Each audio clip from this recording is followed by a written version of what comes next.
వీక్షకులందరికీ నమస్కారం.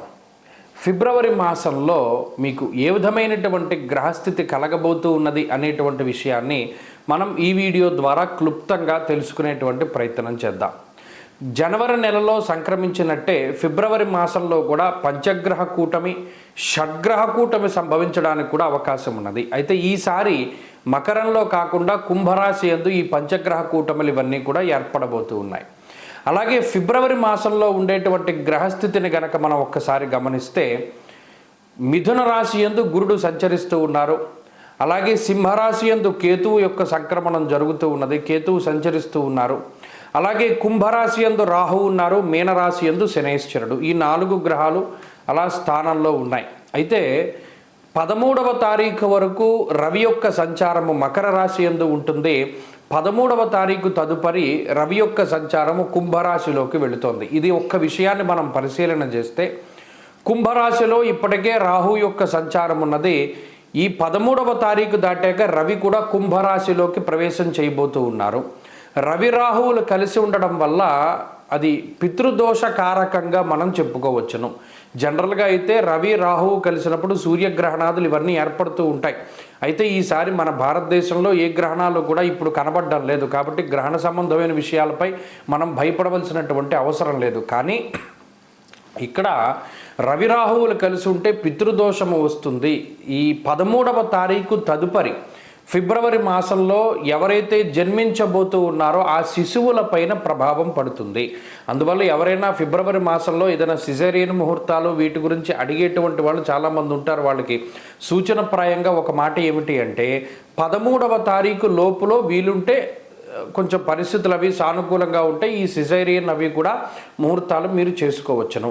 13 దాటిన తర్వాత రవి రాహువుల యొక్క కలయిక వల్ల పితృదోషం అనేటువంటిది ఏర్పడుతూ ఉన్నది. అలాగే ఈ పంచగ్రహ కూటములు, దేశారిష్ట యోగములు ఇవన్నీ ఏర్పడుతున్నాయి కాబట్టి అది కొంత జాతకం మీద ప్రభావాన్ని చూపెడుతుంది. కాబట్టి ఆ విషయాన్ని దృష్టిలో పెట్టుకోవాలి. మరీ కాంప్లికేట్ అయిపోతే మాత్రం అంటే ఈ లోపులోనే చేసేసుకోమని కాదు. ఏమన్నా అవకాశం ఉంటే మీకు అవకాశం ఉంటే 13 లోపులో ఈ సిజేరియన్లు ఇవన్నీ కూడా చేయించుకోవడం ద్వారా పితృదోషాదులు రాకుండా ఉంటాయి. ఇది ఒక ప్రధానమైన విషయం. ఇది మీ ఆరోగ్యాన్ని బట్టి ముందుకు వెళ్ళండి, దీంట్లో ఇబ్బంది ఏం లేదు. ఇంకొకటి ఏంటి అంటే శుక్రబుధులు కూడా కుంభరాశి అందే సంచరించబోతూ ఉన్నారు. అంటే ఇక్కడ 4 గ్రహాలు, రాహుగ్రహము, రవిగ్రహము, శుక్రగ్రహము, బుధగ్రహము, వీటితోటి చంద్రుడు కలిసిన లేదా ఈ మాసం చివరిలోనే కుజుడు కూడా కుంభంలోకి వెళ్ళబోతూ ఉన్నారు. ఈ 5 గ్రహాలు వెరసి చంద్రుడితోటి కలిపి షడ్గ్రహ కూటమి కుంభరాశిలో ఏర్పడబోతూ ఉన్నది. కాబట్టి ఈ గ్రహస్థితి వల్ల ఈ మాసంలో అటు దేశకాలమాన పరిస్థితులు ఎక్కువగా ప్రభావితం చెందబోతూ ఉన్నాయి. దేశారిష్ట యోగం అనేటువంటిది పట్టబోతూ ఉన్నది. ఎందుకంటే అటు కుజరాహువుల యొక్క కలయిక, అలాగే రవి రాహువుల యొక్క కలయిక ఇవన్నీ కూడా దేశారిష్ట యోగాలుగా చెప్పబడ్డాయి. ఈ సందర్భాల్లో ఎక్కువగా అగ్ని ప్రమాదాన్ని సూచించేటువంటి విషయాలు, అలాగే వాయుతత్వ రాశి యందు ఈ గ్రహస్థితి ఏర్పడుతూ ఉన్నది. కాబట్టి అతి వేగంగా వీచేటువంటి గాలుల వల్ల కానీ లేదా గాలి ద్వారా స్ప్రెడ్ అయ్యేటువంటివి ఏమైనా ఉంటే గ్యాస్ ద్వారా వచ్చేటువంటి విపత్తులు లేదా అగ్ని సంబంధమైనటువంటి విపత్తులు, వాయు సంబంధమైనటువంటి విపత్తులు ఏర్పడడానికి అవకాశం ఉంటుంది. కాబట్టి ఈ మాసమందు చాలా జాగ్రత్తగా ఉండడం ఇది దేశారిష్ట యోగం కాబట్టి చెప్పదగినటువంటి సూచన. ఇక ఈ గ్రహస్థితి ద్వారా మీ రాశి ఫలితం ఏ విధంగా ఉందో మనం ఇప్పుడు తెలుసుకుందాం. సింహరాశి వారికి ఫిబ్రవరి మాసము అద్భుతమైనటువంటి మాసము. గత మాసం మాదిరిగానే ఈ మాసమందు కూడా అనుకూలించేటువంటి గ్రహాల యొక్క సంఖ్య బాగున్నది. ప్రత్యేకించి రవి కుజుల యొక్క అనుకూలత, అలాగే బుధుని యొక్క అనుకూలత, గురుని యొక్క అనుకూలత, చంద్రుని యొక్క బలము. ఇందాక మరి ముఖ్యంగా మనం చెప్పుకున్నట్టు ప్రతికూలించేటువంటి గ్రహాల యొక్క సంఖ్య తక్కువ. ఇంకా మనం సూక్ష్మంగా చూడగలిగితే అష్టమ శని యొక్క బాధ కొంత ఏదైనా ఉండవచ్చును, కానీ మిగతా గ్రహాలు ఏవి పీడించేటువంటి స్థానాల్లో లేరు. కాబట్టి ఇది మంచి మాసము. ముఖ్యంగా షష్ఠే రవౌ సుసౌఖ్యాదిన్ అన్నారు. 6వ స్థానముందు రవి 13వ తారీఖు వరకు యోగ్యమైన ఫలితాన్ని ఇస్తారు. రవి మారిపోయిన తర్వాత కూడా కుజుడు 6వ స్థానంలోనే ఉంటారు. కాబట్టి అది ఆరోగ్యానికి, ఐశ్వర్యానికి చాలా మంచిది. ఇదే గ్రహస్థితి శత్రువుల మీద విజయానికి అవకాశాన్ని కల్పిస్తుంది. కోర్టు కేసుల్లో నెగ్గడానికి అవకాశాన్ని కల్పిస్తుంది, వంశపారంపర్య ఆస్తిపాస్తుల్ని అనుభవించడానికి అవకాశం కల్పిస్తుంది. మీరు పొలము లేదా స్థలము లేదా ఇల్లు ఇటువంటి వాటిని అమ్మాలి అన్నా కొనుగోలు చేయాలి అన్నా ఈ గ్రహస్థితి మీకు మంచి ఫలితాన్ని ఇస్తుంది, అవకాశాన్ని కల్పిస్తూ ఉంటుంది. మీలో నూతనమైనటువంటి ఉత్సాహాన్ని కలిగిస్తుంది.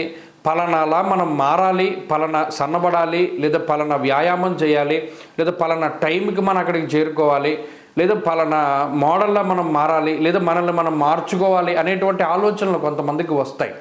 అవి ఆచరణలో పెట్టగలుగుతారు, తద్వారా దాని యొక్క ప్రతిఫలాన్ని పొందగలుగుతారు.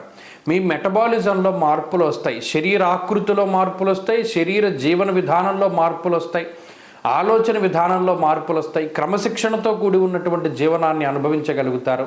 అలాగే రుణ బాధలను తగ్గించుకోగలుగుతారు. పలానా తాకట్టు పెట్టి డబ్బు తీసుకొచ్చాం, తాకట్టు పెట్టినటువంటి దాన్ని మీరు క్లోజ్ చేసేయగలుగుతారు, తాకట్టు పెట్టిన వాటిని తిరిగి తెచ్చుకోగలుగుతారు. లేదా ఏదైనా ఈఎంఐలు కడుతూ ఉంటే దాన్ని పూర్తిగా మాఫీ చేసుకోగలుగుతారు. ఇలా మీకు ఈ గ్రహస్థితి రుణ బాధల నుండి బయటపడేలాగా, రోగ బాధల నుండి బయటపడేలాగా, అలాగే శత్రువుల యొక్క బాధ నుండి బయటపడేటువంటి విధానంలోనూ అవకాశాన్ని కల్పిస్తూ ఉంటుంది. ఈ మాసం మధ్య నుండి అంటే ఇంకా దాదాపుగా 15వ తారీఖు దాటిన తర్వాత సప్తమ స్థానంలోకే గ్రహాలన్నీ కూడా కేంద్రీకృతం అవుతూ ఉన్నాయి. అయితే ఈ సప్తమము అనేటువంటిది కూడా గోచారంలో అంత ప్రతికూలమైనటువంటి స్థానము కాదు, అలానే అనుకూలమైనటువంటిది కాదు. ఎలా ఉంటుంది? సామంత జన విద్వేష ధారాపీడా సుతామయం అంటే అప్పటి వరకు మీకు అనుకూలంగా ఉన్నటువంటి వారు ఎవరైనా మీకు ప్రతికూలంగా మారవచ్చును. ఇది సప్తమ స్థానానికి సంబంధించిన విషయం. కాబట్టి మీకు ఏదైనా ఇంపార్టెంట్ వర్క్స్ ఉంటే, ఇంపార్టెంట్ ఏమైనా ఉంటే అది 15వ తారీఖు లోపల చేసేసుకోండి. ముఖ్యమైనటువంటి వ్యక్తులను కలవాలి అన్నా, ఉద్యోగ వ్యాపారాల పరంగా నిర్ణయాలు తీసుకోవాలి అన్నా 15కు లోపే మీరు తీసుకుంటే సరే ఈ గ్రహస్థితి యొక్క వ్యతిరేకత కొంత తగ్గుతుంది. ప్రత్యేకించి 15వ తారీఖు తర్వాత వచ్చేటువంటి చెడ్డ ఏంటి అంటే మాట పట్టింపులు ఎక్కువగా ఉంటాయి. దారాపీడా సుతామయం అన్నారు అంటే కుటుంబ సభ్యులతోటి కొంత సమయాన్ని గడపలేకపోవడము, లేదా వారికి ఏదైనా ఇబ్బందులు రావడం లాంటి విషయాలను చూస్తారు. అది పెద్ద ఇబ్బందికరమైనటువంటిది ఏం కాదు. వారి జాతకాలు బాగుంటే అవి కూడా మీరు ఓవర్కమ్ చేస్తారు. కాబట్టి ఓవరాల్గా చూసుకుంటే సింహరాశి వారికి ఇది మంచి సమయమే. వీరు మరింత అనుకూలమైనటువంటి ఫలితాలను పొందడానికై అష్టమ శని యొక్క దోషాన్ని పోగొట్టుకోవడానికి వీలుంటే శని త్రయోదశుల నాడు తైలాభిషేకం జరిపించుకోవడము, అలాగే ప్రతిరోజు కూడా శనేశ్వరుడికి సంబంధించినటువంటి స్తోత్ర పారాయణ, తిలదానాదులు ఇటువంటివి చేస్తూ ఉండడం మంచి ఫలితాలను ఇస్తుంది.